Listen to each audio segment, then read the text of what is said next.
নমস্কাৰ প্ৰিয় বন্ধু বান্ধৱীসকল আৰু মোৰ শুভাকাংক্ষী ৰাইজ, আপোনালোকে নিশ্চয় ভালে আছে। হয়, ময়ো ভালে আছো।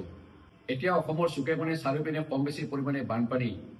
এই বানপানীৰ বাবে বিশেষকৈ শৌচাগাৰৰ পৰা মল মূত্ৰ আদিকে কৰি বিভিন্ন লেতেৰা বস্তুবোৰ আমি খোৱা পানী অৰ্থাৎ আমাৰ খোৱা উচ্চ যিবোৰ পানী সেই পানীবিলাকত মিহলি হৈ যায়। বিশেষকৈ এই দূষিত পানীবিলাকৰ পৰাই আমাৰ এই বানপানীৰ সময়ত ডায়েৰিয়া, ডিচেণ্ট্ৰিকে আদি কৰি কিছুমান ৰোগে দেখা দিয়ে। আজি মই আপোনালোকক বানপানীৰ সময়ত বা বানপানী হৈ যোৱাৰ পিছত তেনেকুৱা এটা ৰোগৰ বিষয়ে ক'বলৈ ওলাইছো। এই ৰোগটো হৈছে বেচিলাৰী ডিচেণ্ট্ৰি। সাধাৰণতে বানপানীৰ সময়ত বা বানপানীৰ পিছত দূষিত খাদ্য, পৰিষ্কাৰ পৰিচ্ছন্নতাৰ অভাৱ আৰু এই ৰোগত সংক্ৰমিত হোৱা ব্যক্তিৰ ওচৰত আহিলে এই ৰোগটো হোৱাৰ সম্ভাৱনা বেছি থাকে। কিয়নো এই ৰোগ বেক্টেৰিয়াৰ দ্বাৰা সংক্ৰমিত হয়। তাৰ ভিতৰত চিগেলা প্ৰজাতিৰ বেছি। থুলমূলকৈ ক'বলৈ হ'লে পানী বা খাদ্যত চিগেলা প্ৰজাতিৰ বেক্টেৰিয়া সংক্ৰমিত হৈ এই ৰোগ হয়। বুজা গ'ল, পৰিষ্কাৰ পৰিচ্ছন্নতাৰ অভাৱ বা স্বাস্থ্যসন্মত খাদ্য নোপোৱাৰ বাবে এই ৰোগ হ'ব পাৰে। বেচিলাৰী ডিচেণ্ট্ৰিৰ লক্ষণবোৰ সাধাৰণতে কি হ'ব পাৰে?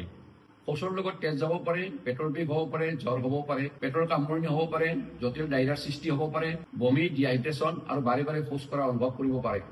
এই ৰোগটো কেনেকৈ প্ৰতিৰোধ কৰিব পাৰি? য'তে ত'তে শৌচ পেচাব কৰিব নালাগে। পৰিষ্কাৰ পৰিচ্ছন্নতাভাৱে হাত ভৰি চাবোনেৰে ধুব লাগে। পৰিষ্কাৰ শৌচালয় স্থাপন কৰিব লাগে। খাবলৈ ৰেডি কৰা বস্তুবিলাকত বা খাদ্য বস্তুবিলাকত যদি কীট পতংগ স্পৰ্শ কৰে তেতিয়া তাৰ পৰাও এই ৰোগটো হোৱাৰ সম্ভাৱনা থাকে। গতিকে খোৱা বস্তু সদায় সাৱধানে ঢাকি ৰাখিব লাগে। সমাজত এই ৰোগটো যাতে বেছিকৈ সংক্ৰমিত হ'ব নোৱাৰে তাৰ বাবে বানপানীৰ পিছত ঘৰৰ চাৰিওপিনে প্ৰত্যেকেই ব্লিচিং পাউডাৰ নাইবা বিজ্ঞানসন্মতভাৱে ব্যৱহাৰ কৰিব পৰা কীটনাশক দ্ৰব্য ব্যৱহাৰ কৰি চাৰিওপিনে পৰিষ্কাৰ পৰিচ্ছন্নতাকে ৰাখিব লাগে। তাৰোপৰি স্বাস্থ্যসন্মত পানী আৰু খাদ্য খাব লাগে।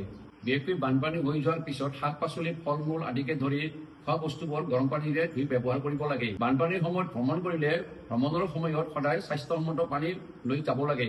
শৌচালয় পৰিষ্কাৰ কৰি ৰাখিব লাগে। যদি এই ৰোগ হৈ আছে বা এই ৰোগত ভোগা ব্যক্তিৰ কাপোৰ কানিবোৰ নিৰোগী মানুহে ব্যৱহাৰ কৰিব নালাগে। মাছ মাংস সদায় সিদ্ধ কৰি খাব লাগে।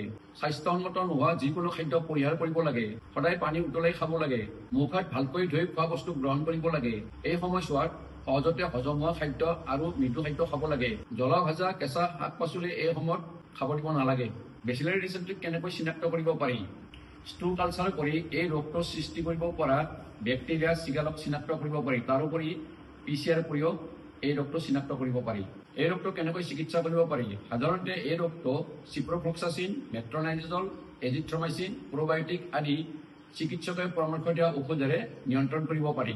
বাৰে বাৰে পনীয়া শৌচ হোৱাৰ বাবে যদি ডিহাইড্ৰেশ্যন হয় তেতিয়াহ'লে তাৰ বাবে ORS আৰু প্ৰয়োজন হ'লে IV ফ্লুইড দিয়া হয়। তাৰোপৰি বেলগছৰ পাতৰ ৰস 2 চামুচ কৰি দিনে 4-5 বাৰ খালেও এই ৰোগ কিছু পৰিমাণে নিয়ন্ত্ৰণ কৰিব পাৰি। উটোজালিষ্টাও এই ৰোগ নিয়ন্ত্ৰণ কৰিব পাৰে। মধুৰিআমৰ পাতৰ ৰসেও এই ৰোগ নিয়ন্ত্ৰণ কৰিব পাৰে। প্ৰিয় বন্ধু বান্ধৱীসকল, এই ৰোগটোৰ সৃষ্টি হ'লে এই ৰোগটো বেছিকৈ সংক্ৰমিত নহ'বৰ বাবে আপোনালোকে কিছু সতৰ্কমূলক ব্যৱস্থা গ্ৰহণ কৰিব পাৰিলে সহজতে নিয়ন্ত্ৰণত আহিব পাৰে। সংক্ৰমিত খাদ্য আৰু সংক্ৰমিত পানীৰ পৰা যিহেতু এই ৰোগটোৰ সৃষ্টি হয়, তাৰোপৰি বাৰিষাৰ পিছত যিহেতু এই ৰোগটোৰ সৃষ্টি হয়, সেইবাবে বাৰিষাৰ পিছত ঘৰৰ চাৰিওফালে ব্লিচিং পাউডাৰ আদিকে ধৰি বিজ্ঞানসন্মতভাৱে পোৱা কীটনাশক দ্ৰব্য ব্যৱহাৰ কৰি ঘৰৰ চাৰিওকাষটো চাফা কৰি ৰাখিব লাগে।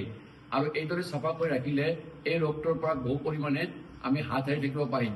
তাৰোপৰি মই ওপৰত কোৱাৰ দৰে ব্যৱস্থাসমূহ যদি সকলোৱে কৰিব পাৰে তেতিয়াহ'লে এই ৰোগটো হোৱাৰ সম্ভাৱনা খুবেই কম থাকিব।